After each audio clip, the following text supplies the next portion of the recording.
Так, всех с Новым годом наступающим. Так, ну, продолжаю свое видео. Так, вот меня покрыли специальным составом. Уж не буду говорить, где и как специально делали. Так, галогеновые лампы по 75 ватт. Буду крепить их. Делать камин. 75 ватт на 220. Диоды должны с Китая уже скоро прийти.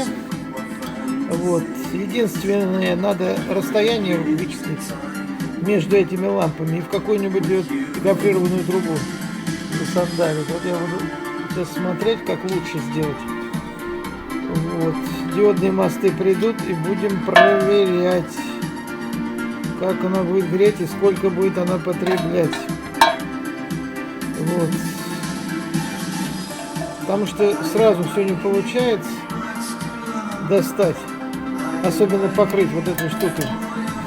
Вот. Потом расскажу, чем покрывали и как делали. Посмотрим, какой эффект будет и какая мощность обогрева площади будет. Вот. Всех с Новым годом, желаю всем здоровья. Вот. И продолжаем смотреть маленькие разработки.